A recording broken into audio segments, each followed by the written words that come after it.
항공과 관련된 이야기들도 함께 정리를 해보았습니다. 현재 양시장 소폭이지만 상승 흐름은 이어지고 있습니다. 자, 시장이 좀 연말을 맞아서 그런지 한산한 것 같기도 하고요. 시장과 관련된 투자 전략 우리가 어디다 좀 포커스를 맞춰서 살펴보면 좋을까요? 예, 저는 오늘 이제 시청자 여러분께 이런 말씀을 좀 드리고 싶습니다. 과거에는 블루오션이었는데 네.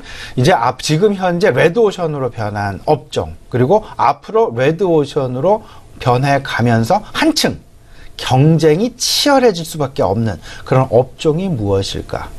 이런 부분, 아니면 레드오션이었다가 새로운 어떤 그 활로를 개척을 하면서 블루오션을 새롭게 만들어가는 기업군들은 어떤 기업군들이 있을까? 이런 부분들에 대한 생각을 이번 연말, 연초 한번 해보시면서 내년의 그림을 한번 그려보면 어떨까라는 말씀 좀 드려보고 싶습니다.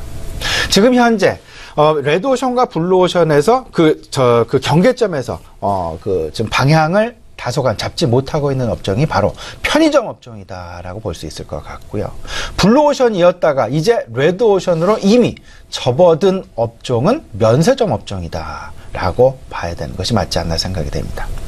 지금 현재 블루오션, 근데 점차 시간을 두고 레드오션으로 변해갈 가능성이 높은 업종, 카지노 업종이다라는 그런 생각이 좀 많이 들고 있는데, 거기에 영향을 줄 이벤트가 하나가 있었습니다. 지난 15일이었죠. 일본에서 카지노 법과 관련된 어떤 해금법이 통과되었다라는 부분, 규제 완화 부분이 주요 국들, 우리나라는 물론 다른 나라들도 결국 산업별 규제 완화를 시키면서 자국의 경제를 활성화시키는 그런 노력들이 많이 나타나고 있다.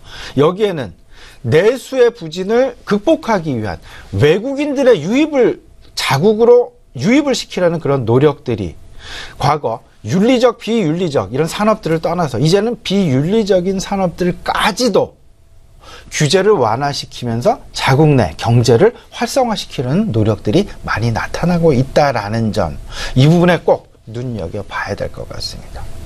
결국은 일본 같은 경우는 이제 그 동경 올림픽을 전후로 해서 그 카지노 산업을 활성화시키는, 카지노 산업에 대한 해금법을 통과시키면서 육성시키려는 그런 노력, 결국은 중국의 마카오, 우리나라 그리고 일본에 아우르는 소위 말하는 시장 내 카지노 삼국지에 대한 이야기까지도 회자될 정도로 이제 서서히 카지노에 대한 경쟁 격화 부분을 우리가 준비를 좀 해야 될 것이 아니냐라는 것, 이 부분 좀 생각을 좀 해보시면 좋을 것 같고요. 편의점 업종, 지금 조금 좀 경계선상에서 왔다 갔다 하고 있습니다. 지금 현재 우리나라의 편의점, 개점이 되어 있는 편의점 수가 3만 개를 넘어서 있습니다. 소위 말하는 시장에서 이야기하고 있는 부분은 어느 정도 포화가 된 것이 아니냐라는 그런 우려감 한 가지.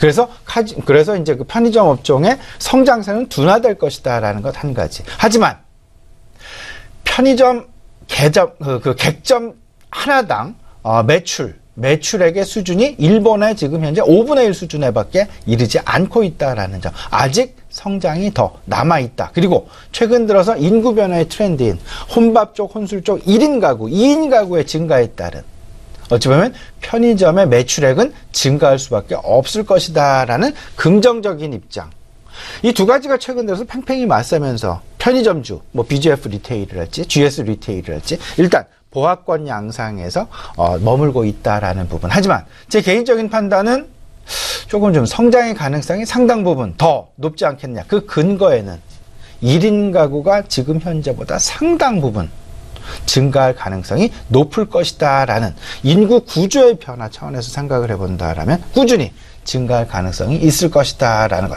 성장의 가능성이 농후하다라는 것 염두에 두시면 좋을 것 같고요. 면세점 같은 경우는 조금 좀 저는 긍정적인 쪽보다는 조금 좀 보수적인 견지에서 바라보고 있습니다. 왜냐하면 서울시내 이제 면세점 13개, 말 그대로 경쟁 심화를 떠나서 경쟁 격화 양상까지 들어갈 가능성이 상당 부분 높지 않겠느냐라는 그런 우려감. 이를 극복하기 위해서는 어쨌든 외국인 관광객들이 계속해서 국내에 유입이 되어야만 할 텐데, 이 부분 관련해서 조금 좀 주변 환경이 그다지 녹록스럽지 않다라는 것 좀 염두에 보시면서 전체적인 그림 그려가셔야 되겠다. 마지막으로 좀 정리를 해드려보면요, 지금 시장의 환경, 시장의 키워드, FOMC 통화정책 중심에서 트럼프 대통령 당선자로 변화갔다. 트럼프 대통령 당선자의 변화, 그 중심점에는 재정정책의 확대 그리고 보호무역,